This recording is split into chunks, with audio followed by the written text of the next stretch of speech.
Good morning, everyone. Welcome. It is just so wonderful to see all of you here today. It's such a thrill to be able to see some of our long-standing Vail Place supporters, but also some new faces that we have here today. And I think you're going to be in for a real treat with our program to hear the wonderful story that we have about Vail Place and its mission. I'd first like to take a couple of moments to thank the sponsors that we have for this event, and it's as a result of them that we are able to put this event on. So supporting us at the gold level this year is KPMG, and I think we have Bill Long here from KPMG. Would you stand for just a minute? Thank you.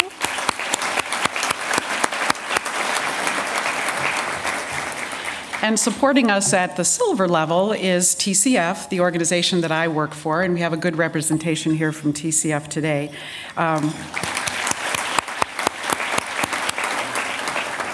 I'm also happy to say that we have one of the past board members of Vail Place who is a TCF member, Neil Brown, so I really appreciate him being with us today. And then providing support at the bronze level is Fredrickson and Byron, the law firm, as well as Excel Energy. And I think we have Scott Dorfman and Emily Pearl. Would you mind just standing for me so we can thank you?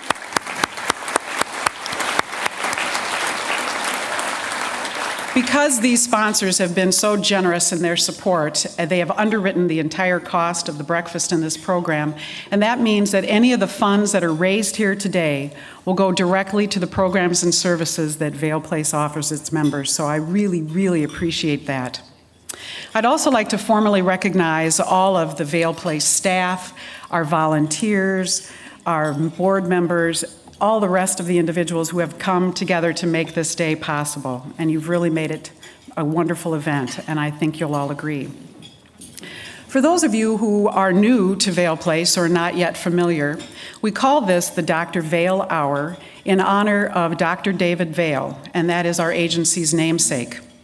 Dr. Vail was the medical director of the Minnesota Department of Public Welfare during the 1960s. And he was an outspoken advocate on mental health issues, and he was convinced that with proper methods of treatment, group support, individuals could be drawn back into the community and become productive members of society. They could get on the path of recovery, and that's really what Vail Place is all about, is helping our members recover. It was groundbreaking mental health reform in the state of Minnesota, and it actually received national recognition. Our program this morning is going to focus on giving you a first-hand view of what Vail Place is all about and what our mission is, and it is quite simply to transform the lives of individuals with serious mental illness. Dr. Vail envisioned this, and Vail Place makes it happen every single day.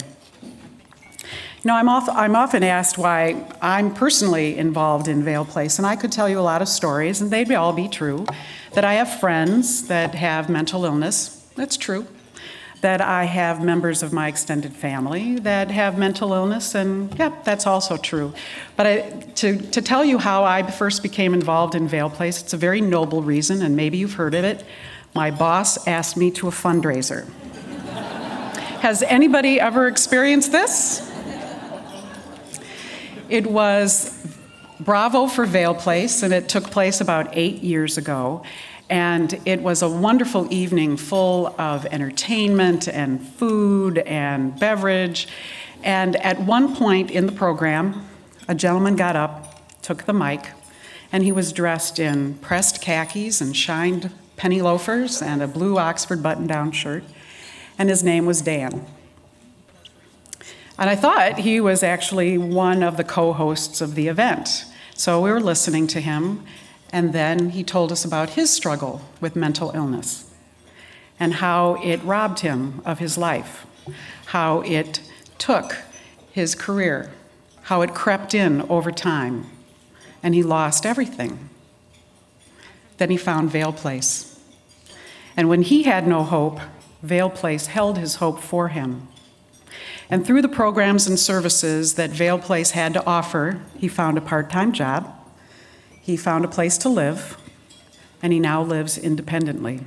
And it was as a result of Vail Place that all of these things were made happen. Vail Place helped him recover and gain his life back.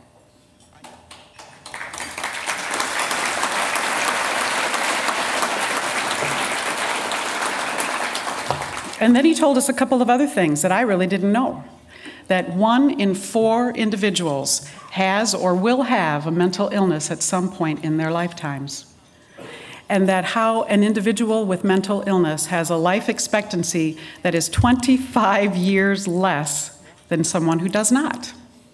And that was a really aha moment for me, because I knew that there was possibly something that I could do. I wanted to be part of this recovery. I wanted to be part of this unique organization. And so I'm proud to say that for the last 6 years, I've been a member of the board, and I'm now chair of the board. And I appreciate that. Vail Place members inspire me every single day. We have a lot of wonderful stories about recovery that we're going to show you on video during this hour. I'd also like to thank Martin Bastian. Martin Bastian is the local video producer that did this for us.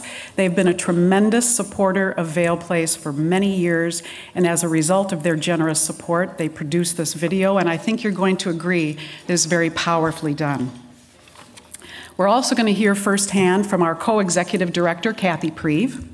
We're going to hear from one of our members, Steve Morris, and he's going to tell us his very inspirational story.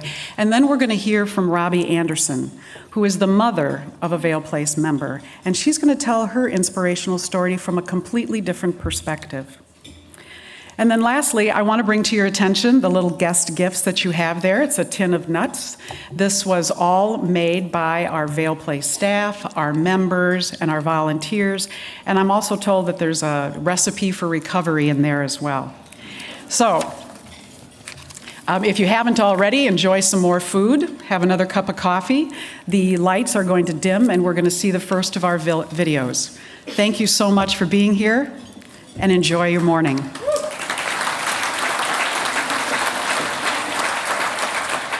What if Vail Place didn't exist? I know what it's like, a world without a Vail Place, because until I found Vail Place, I had no supports. I had no community. I had nothing.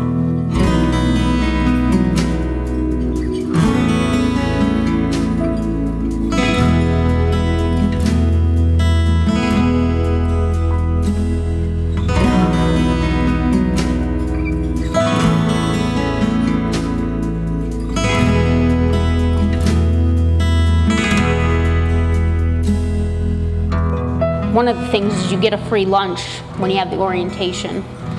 And I was nervous because I had lost a lot of friends, I had lost my job, I had lost a lot of things in life.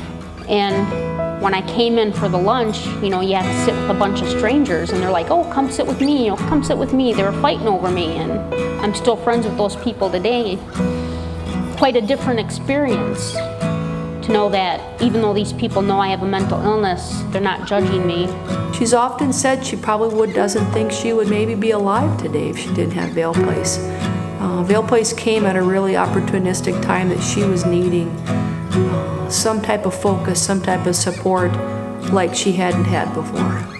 We came together at the right time for her. I was an active member for 1 month when I ended up in the hospital and got a proper diagnosis. And I thought, great, I'm on my own now.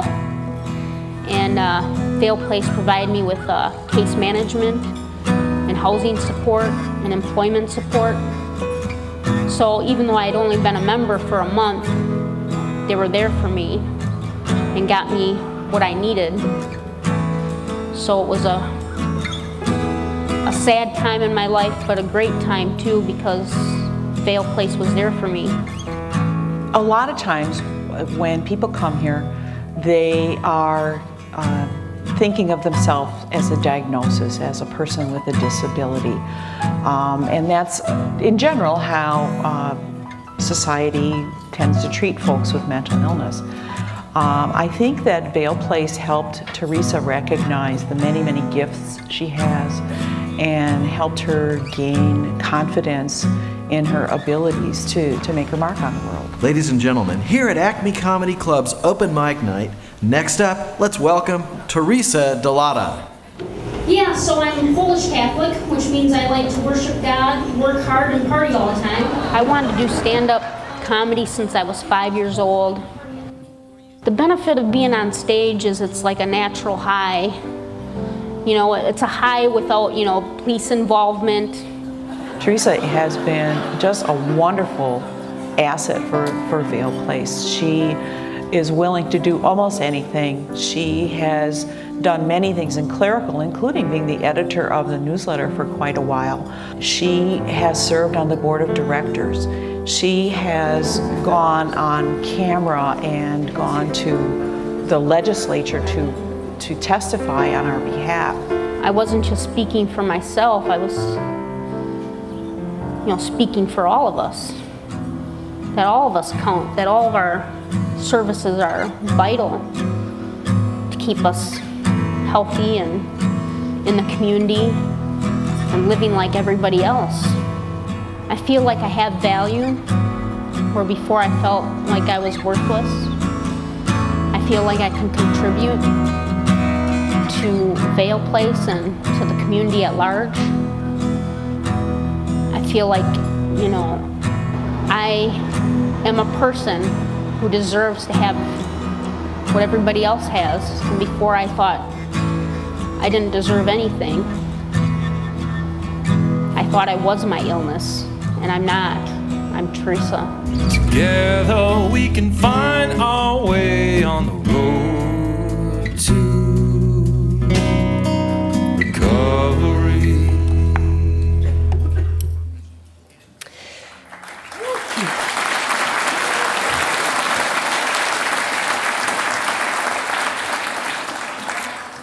I know, isn't that wonderful? Teresa, would you please stand? Thank you for sharing your story with us.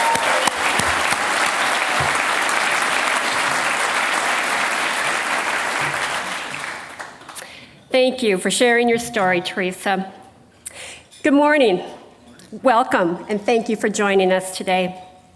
My name's Kathy Preve, and I'm the co-executive director of Vail Place. I'm excited to see so many Vail Place friends and so many new faces here today. And I want to share our mission and history with you today. And for our new friends, let me give you an overview about who we are. Vail Place provides services to adults with serious mental illnesses. We help them find jobs and homes, make friends, and have a life just like everyone else. And we do this with two programs, case management and Clubhouse community support. Clubhouse support is located at our facilities in Minneapolis and Hopkins. Here we have communities where members, not clients, not patients, are part of everyday operations. They cook meals, type letters, create a newsletter, answer phones, and make day-to-day decisions about how the place is run.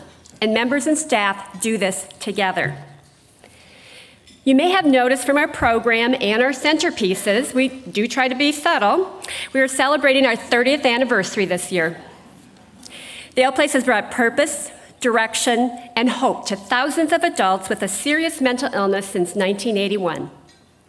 And now I want to take you back to our early days when a dedicated group of community leaders had a dream to bring services to people with mental illnesses to a suburban area. The committee searched nationally and found the Clubhouse program in New York City, which focused on work, community involvement, and relationships, not therapy, not medication. The group raised enough private funds for Vail Place to open its doors in a small storefront in downtown Hopkins in 1981. Since this time, we've seen a lot of changes. We opened our Minneapolis location, added our case management program, moved to a larger building in Hopkins, built an 8-unit apartment building, and today we serve over 120 people every day. Over the last 3 decades, Vail Place has moved from the storefront to the forefront of mental health services. And since this time, the need for mental health services has grown, as 1 out of every 4 people will be affected by a mental illness in their life. And did you know that 1 out of every 10 people employed takes an antidepressant? Mental illness is more common than cancer, diabetes, or heart disease. More than ever, there is a huge need for community-based programs, as 1 out of every 17 people has a serious mental illness. Vail Place helps fill this need by serving 1,800 people every year. In order to help people like Teresa, Vail Place will need to fill a funding gap of $275,000 in 2011. The largest part of this gap is for employment. We all know that in addition to earning money, jobs provide confidence, self-esteem, and bring purpose to our lives. However, data tells us that less than 15% of people with a serious mental illness are employed. At Vail Place, we are so successful in providing employment services that nearly 20% of our members are employed. And if we don't close our funding gap for employment services, our members may lose their jobs. Also, people with a serious mental illness are 4 to 6 times more likely to have type 2 diabetes and die on average 25 years earlier than others, which is the same as someone living in sub-Saharan Africa. As you can see from Teresa's video, health and wellness is an important part of our service. We offer a variety of health and wellness options such as walking groups, meditation, team sports, and wellness education. However, if we don't meet our budget gap for this service, our members will have fewer opportunities for recreation, wellness, and health education. Vail Place services are cost efficient. The cost of Clubhouse community support is just over $5 a day per member. When you compare $5 per day to over $2,600 a day for a psychiatric hospitalization, you can see Vail Place provides a good return on your investment in our work. Our services are also effective. We have strong results in housing, employment, and decreasing psychiatric hospitalizations. For example, 142 members were employed last year, earning over $1 million. This is one of the reasons the federal government has recognized our model of Clubhouse support to be a best practice in mental health. Over the last year, Vail Place has continued to be proactive and fiscally responsive to the changing economy and funding streams. We have continued to apply for grants, partnered with our corporate sponsors, and reached out to our Vail Place friends. We have cut costs in many areas and have not replaced some staff when they left. And despite these efforts, we need to tighten our belt even further. Many government grants have been cut, and support from corporate and private foundations are changing, and in many cases, going away. However, with your help, our funding gap can be met. It will take your belief in our good work. It will take telling others about our agency. And it will take people like each of you who care deeply about Vail Place and our members to support us in a way you may never have before. I want to share the wisdom of our founders who wrote, "Vail Place is designed to help people with a mental illness have a decent place to live, a good job, and friendship. Isn't this what we all want and need?" And this is why, yes.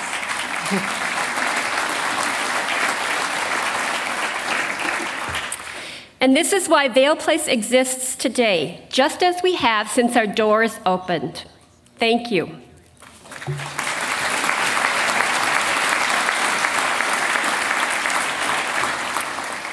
And now let me introduce you to Steve, who will tell you his story of mental health recovery.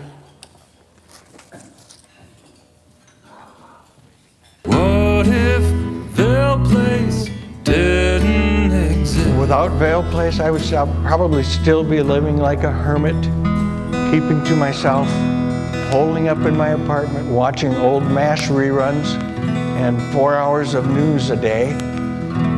And that would be about the extent of my life. I'd get out of my apartment to go down and check my mailbox, and that would be about it.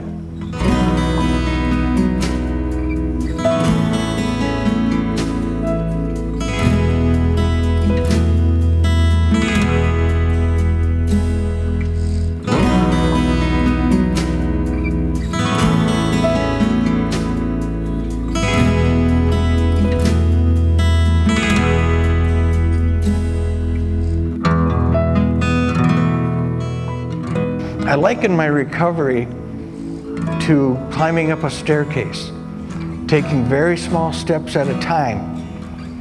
And then when I got to Vail Place, somebody hit the express button on the elevator and things just took off. I think for a number of years, Steve had tried many pharmaceutical routes to try to manage his illness. I think the beauty of Vail Place is really there's no pill for people. Having that social connection with other people, there's no pharmaceutical replacement for that. With a case manager, you got a guide that's experienced and knows what they're talking about. When you have to deal, say, with the county or somebody, to help you through that whole system and to really help you through it and to help make sense of it all and not send you down dead ends. Save you a lot of time by getting to what really matters and what's really important. You know, Steve loves to tell jokes and loves to tell stories, and he engages everybody here. So new people come through, and he's very welcoming. You know, jumped in on the snack bar, and I think the beauty of that is he feels valued, and he, instead of feeling like there were a lot of things he couldn't do in his life, now he feels like there are things I can contribute to this place and to keep it going. At Vail Place, I'm accepted for just who I am. And it's so neat because I have so much in common and such a common bond with these people. It's really built my self-esteem. I think the changes that were most pronounced is the relationships that he's had with his family. In the past, he was always looked upon as the sick person in the family, you know, the one that had problems, and now he's really an active member of his family. He socializes with everybody. He's got built strong relationships with his children. And my kids and I have been able to reestablish contact again. Because I was cut off from them for so many years. I spent 5 or 6 years bouncing in and out of hospitals and being a zombie. And I couldn't be there for the kids at all. I was not a father. And they've taken me back. And it's just so neat. My brother, after I was visiting at his house one day, as I was leaving, came up to me and gave me a great big bear hug and said, "Boy, it's nice to have my brother back."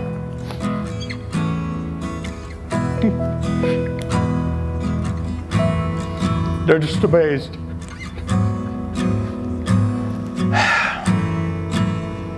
It has seemed like a very long, slow, torturous road. And it's been a lot of struggles. And now I just feel like whatever I am today is totally natural. It's like who I'm supposed to be. It's just me. You know, I feel like nothing special. You know, it's just me. Together we can find our way on the road to recovery.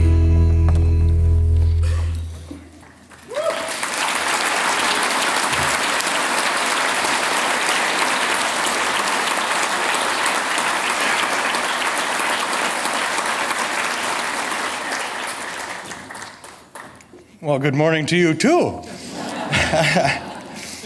I'm Steve, and I'd like to thank each and every one of you for being here today. And I'd also like to thank the folks at Vail Place for inviting me to talk to you. I was a drug addict and an alcoholic for 25 years. Because the only time I felt right, the only time I could shut those voices in my head off, was when I was high. Even 8 trips to treatment couldn't keep me clean and sober. But finally, 15 years and 9 months ago, I straightened out. Why is it important to tell you this?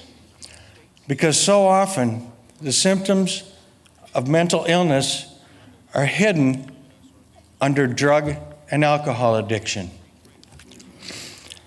My mental illness began to surface after just a few months of sobriety, and I was put under psychiatrist care and tried most of the available medications. None seemed to work, and after numerous suicide threats and several attempts, I was hospitalized after one that almost succeeded. I was diagnosed with bipolar disorder, and it was decided to go to that last resort, ECT, or electroconvulsive therapy.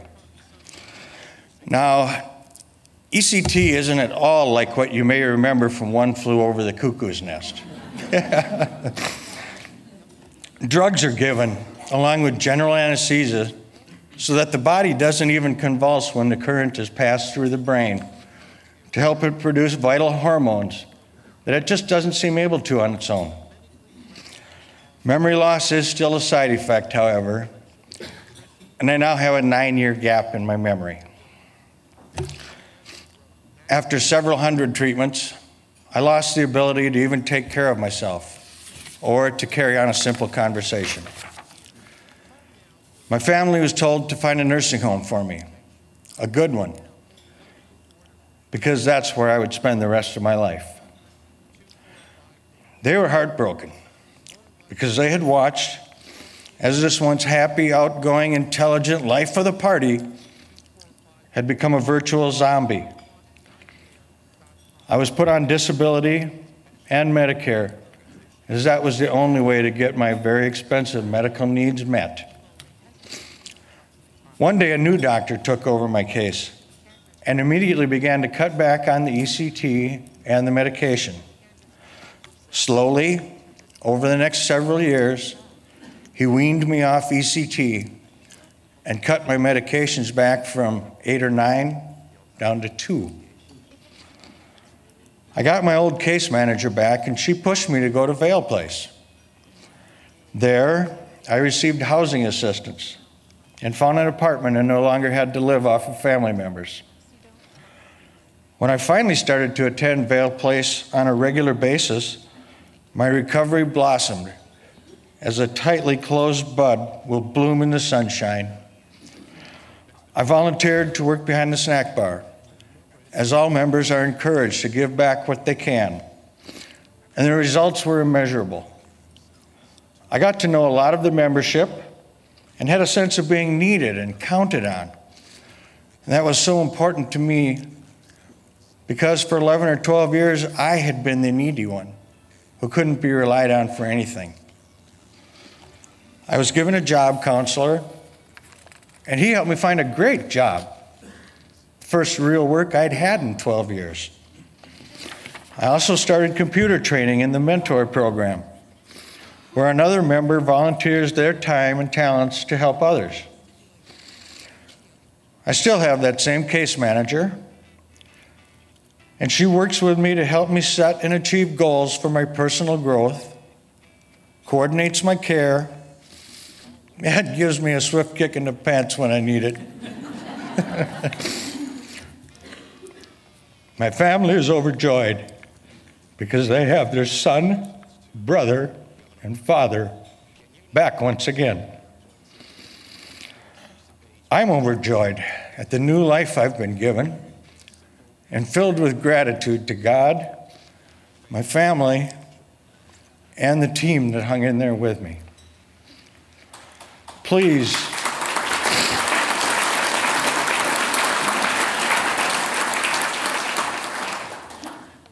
please do what you can to support the life-saving work done at Vail Place so that this scenario can be played out over and over again. Because if I can do it, anybody can. Thank you.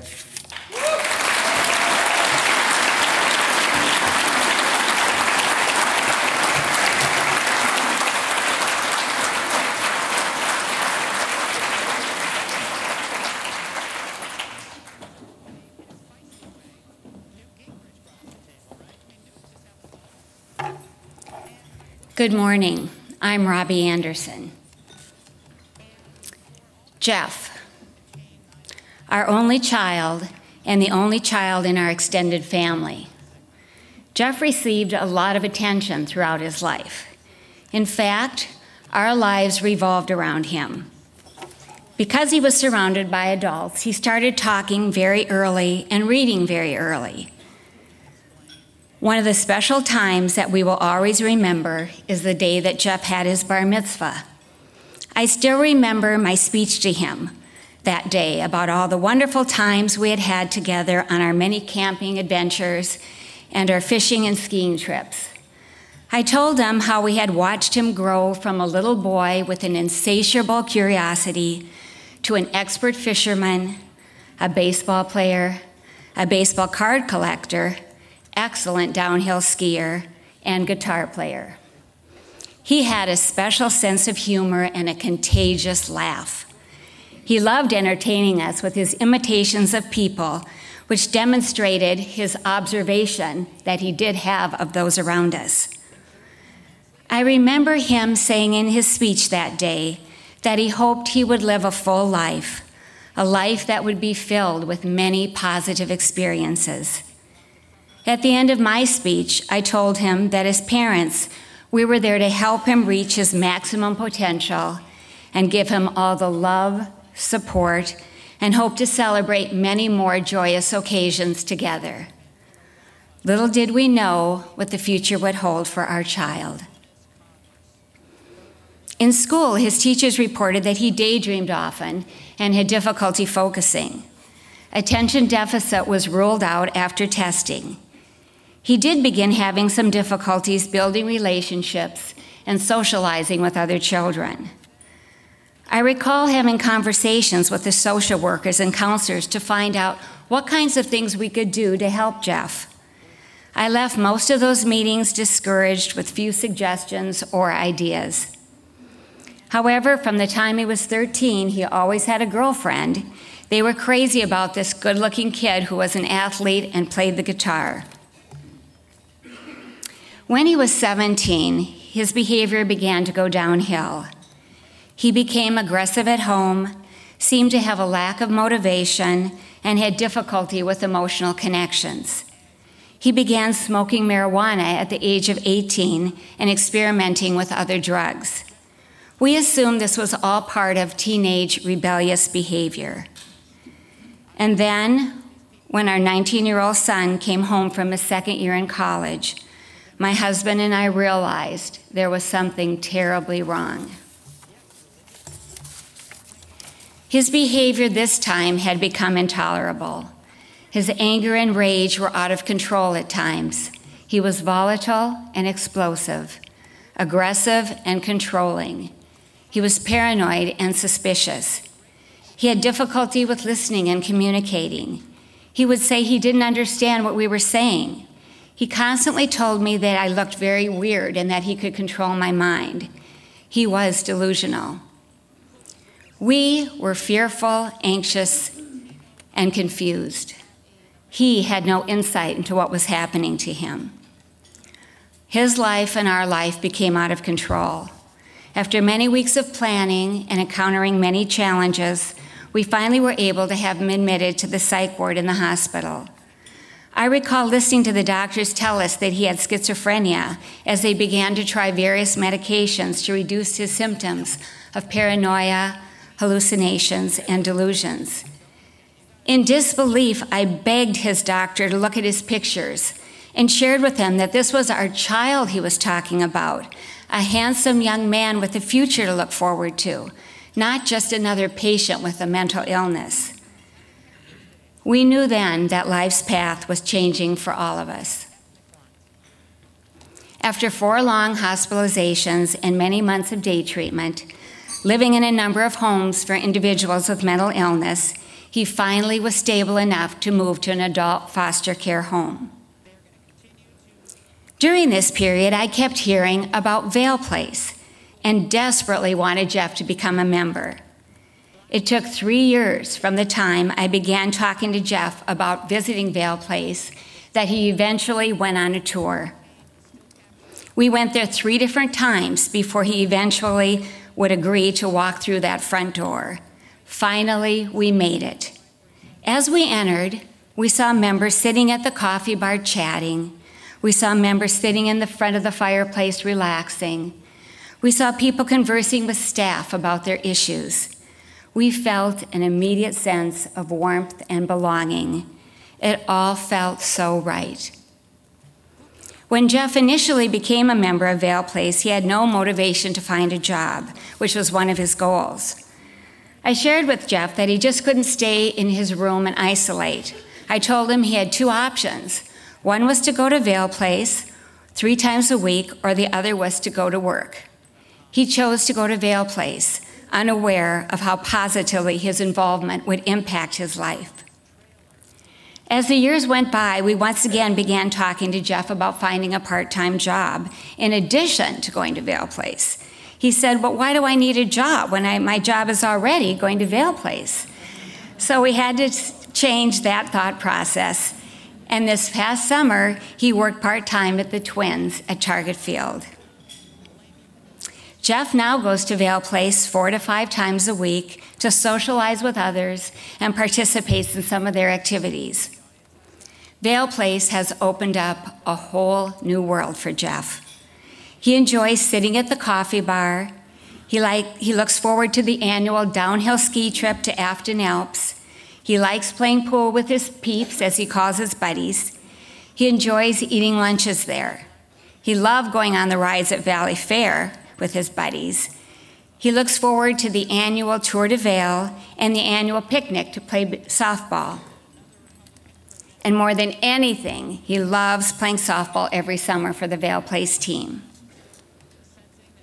There's so much that I've learned on this unexpected journey. I've learned that taking baby steps can lead to big leaps.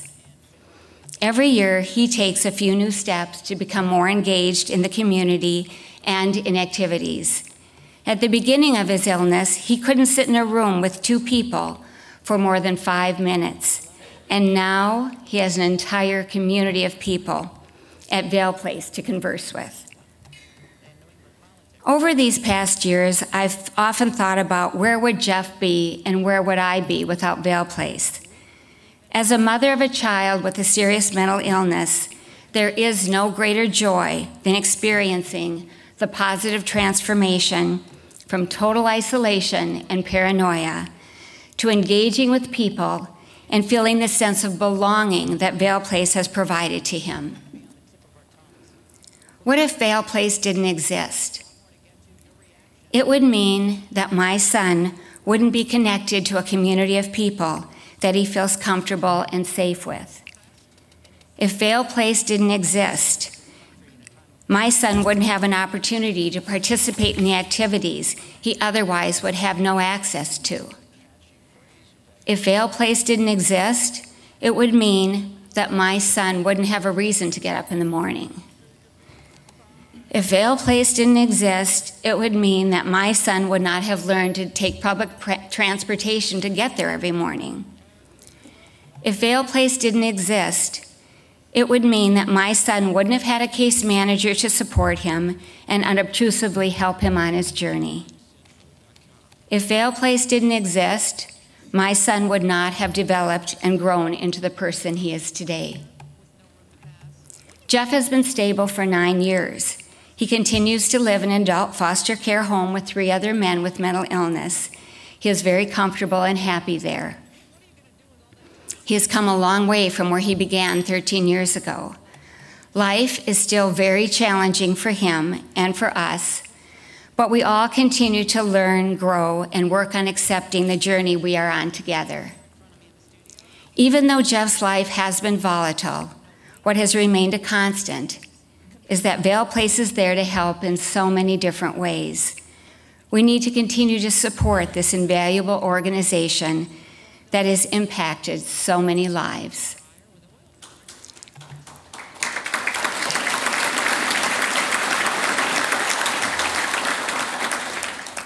This is just one story of one mother's son, one example of what Vail Place has done for one family, my family. I know that there are many more positive life-changing stories like ours. Thank you all for listening to our story.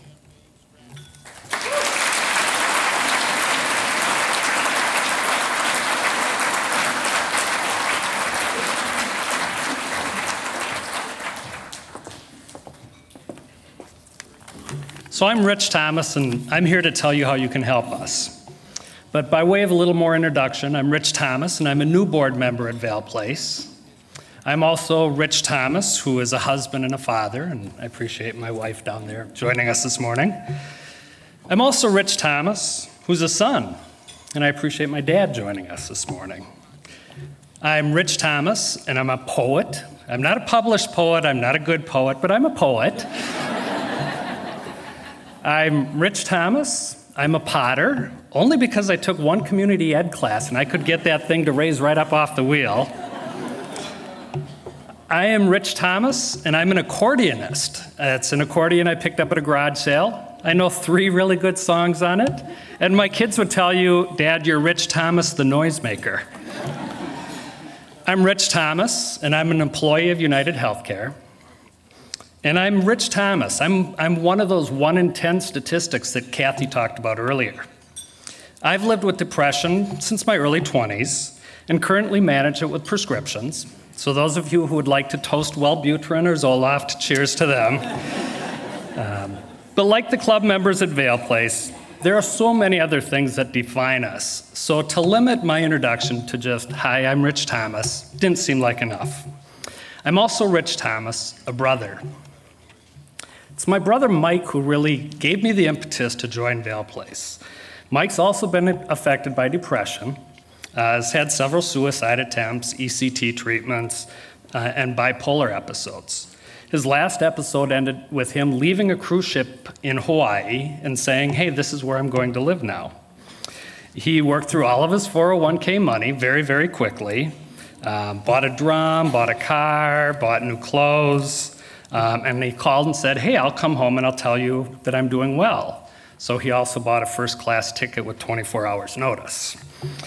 He initially made it to Denver and was transported from the airport to a psych facility, worked with them to figure out how to continue to get him back to Minneapolis. They released him, and he came back to Minneapolis after taking a limo tour of Denver and checking out Red Rock Amphitheater because he thought he might be able to give a concert there. But he did get back to Minneapolis, and he started complaining of abdomen pain. So my dad and my stepmom brought him to the emergency room, and they decided to admit him to the psychiatric facility at Riverside. So while trying to help him, I turned to Diane McNutt, who's a former board member here, but also a childhood school friend from high school, and a coworker of mine. And she told me about Vail Place. And it sounded like a place where Mike really might have been able to recover, reestablish himself in Minneapolis, get the treatment he needed, get some caseworkers to help him. But Mike decided to leave the hospital against medical advice. So he convinced a judge that a friend would take care of him. He returned to his apartment in San Francisco and sold everything and bought another ticket to Hawaii. Now, luckily for Mike, he found a referral to a facility similar to Vail Place where he got the caseworkers to help him out. He's working on a Social Security disability, and he's living independently. So it's nice to see that he's turning himself around as well. So talking about mental illness isn't always easy, but talking about money isn't any easier either. So that's what I'm up here for today. So I thought there's a couple things that'll help me get through this. I thought, okay, if I can appeal to their sense of sympathy, that might help me. If I can appeal to your sense of patriotism, I thought that might help a little as well. And then if I can appeal to your self-interest, I think that would probably help me get through this as well. So I'd like to ask the table ambassadors to pass out the packets while I explain what we're going to do. So those of you who are already members of the Dr. David Vail Giving Society, you can simply apply what I'm going to talk about in consideration and maybe pay off your existing pledge today, or possibly extend your pledge or renew your multi-year pledges. So you're not forgotten, and you're very appreciated, and we really appreciate all that you've done so far for us. So maybe the best way for me to do is to explain this is jump right in and walk you through the pledge form. So here's how it's going to work. Here's the sympathy appeal. So you might think that I would get a little more depressed if I'm not able to convince you that I need to have you make a donation. And if that's the case and you want to make me feel happy, then I've done my job there. From a patriotic perspective, you know, Ben Franklin, very patriotic, said time is money, right? And I know all of you took time out of your day today, very busy people. So the more time you spend here, the more things you're not getting done at work. You can fill out those pledge cards very quickly, and if that means there's a chance that you might want to pledge at the $1,000 level, and that suits you, then go ahead and do it, and then you can take your cell phone out or your mobile phone out and finish up those emails you had to do. So everyone get how this works? Yeah? Okay, for level 2, this is a 5,000-year commitment. I'm going to talk to your sense of sympathy again. So I've talked about mental illness and money, not usually uplifting topics, so you can be sympathetic and make me happy that I don't have to talk about those anymore. Or patriotism. Ben Franklin again said, the use of money is all the advantage there is in having it. So those of you who are have a self-interest, here's your chance to use your money. You can use it really well, use enough of it to make you feel like you're gaining a real advantage. We are a 501c3 organization, so you'll get a tax advantage. But the advantage for our members is very, very clear, as you've heard earlier today. And last of all, we have a giving level at $10,000 a year for 5 years. So again, I'm going to appeal to your sense of sympathy with me. I'm going to talk about some patriotism, which is who? Who remembers who we're talking about? Ben Franklin. All right. He said, money has never made man happy, nor will it. So from a self-interest standpoint, here's the deal. For those of you who can afford to give at this level, we know you're happy, but we want to make you even happier. This will give you an opportunity to not only make yourself happier, but to make many of our Vail Place members and members of our community happier as well. So if you'd like to unburden yourself, happiness is just a stroke of the pen away. So really, you don't have to worry, just be happy.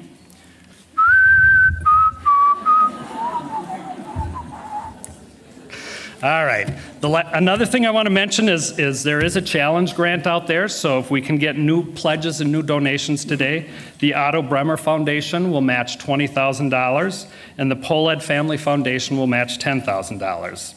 So this is really where we need your participation to make those dollars go even further. So there's also one more option.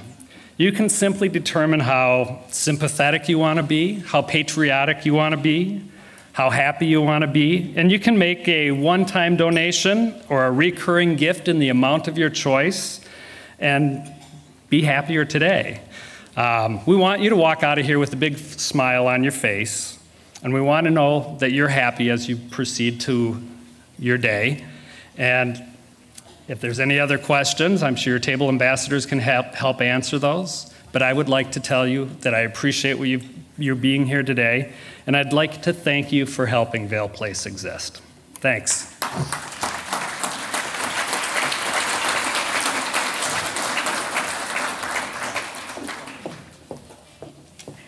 Thank you so much, Rich. I really appreciate your words. This actually concludes our program this morning. Vail Place relies on a very strong network and community of volunteers, of its staff, of course, its members, and all of you. And I appreciate you taking valuable time out of your day-to-day to join us. And I hope you've been inspired by what you've seen today.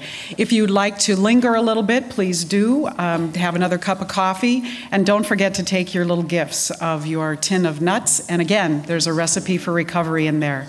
Thank you very much and enjoy the rest of your day.